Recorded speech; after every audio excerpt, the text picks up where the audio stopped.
Welcome to The Explainer. Today, we are diving into a massive shift happening in AI right now.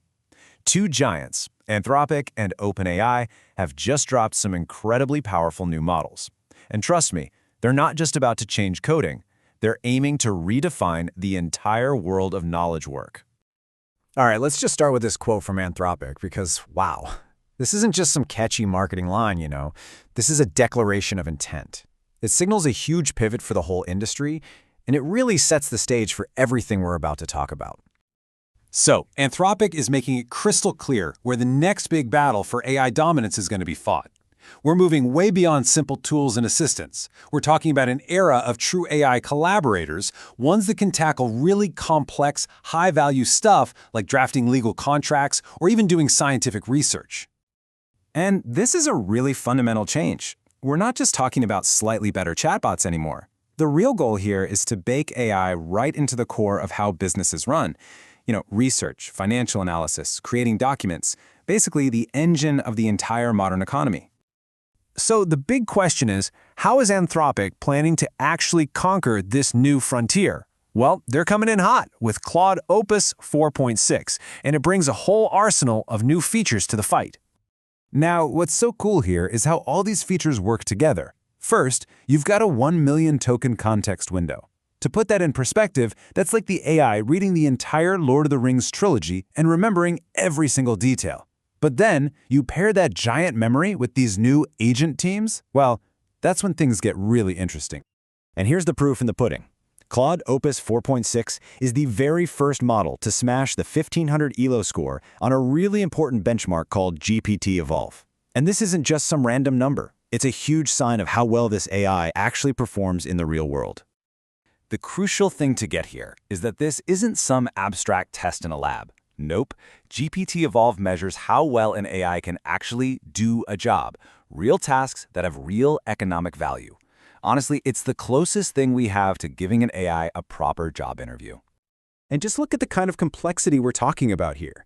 These are not simple question and answer prompts. The benchmark is testing the model on everything from super technical engineering problems to complicated logistics and even creative work, like being a video producer. Okay, now for what I think might be the biggest game changer in this whole release, agent teams. This is where AI stops being just a solo assistant that works for you and starts becoming a collaborative team that works with each other. Just think about that for a second. It's not like hiring one assistant anymore. It's like spinning up an entire AI project team whenever you need one. You could have one Claude be the project manager, another be the researcher, a third one be the writer, and they'd all just coordinate on their own to get the job done. It's wild. This table does a great job of breaking down the difference. See, with the old sub-agents, everything had to go through the main agent. It was all top-down. But with agent teams, it's totally different. They can talk to each other directly. They have their own independent context, and they coordinate on their own, just like a real human team would.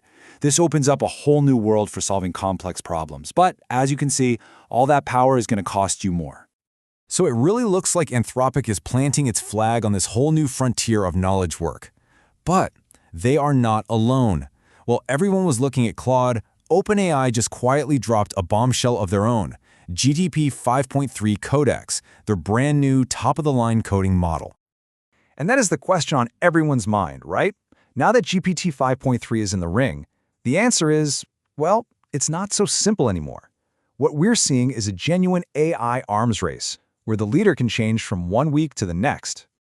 Let's just look at the data. On Terminal Bench, which is a major test for coding skills, Claude Opus 4.6 was a nice step up. But then, look at GPT 5.3. It's not just a step up, it is a massive leap forward.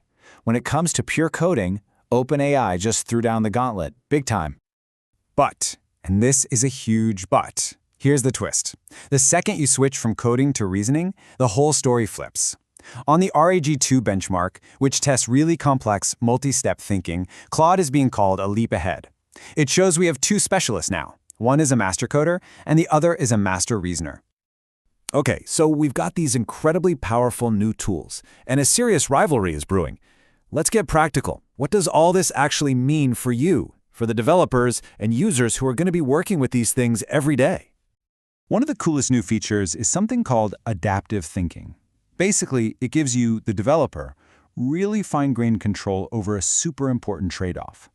You can now tell the model exactly how hard you want it to think about a problem, which lets you balance cost, speed, and the quality of the answer. And here are the settings. You can flick it to low effort for quick, simple stuff, or just leave it on the high default for most things. But let's say you're doing a really complex financial analysis where every detail matters. You can crank that thing all the way up to max. It's all about tailoring the AI's power and its price tag to what you actually need. Now let's talk about a more controversial feature. It's called context compaction.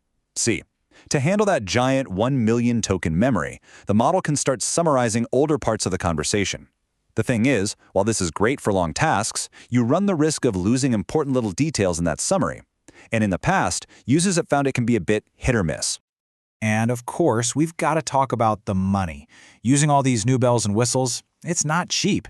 As you can see here, if you keep your tasks under 200,000 tokens, you pay the standard rate. But the moment you want to use that full, massive context window for a huge project, the price goes up a lot. This quote from Sam Altman, the CEO of OpenAI, pretty much says it all.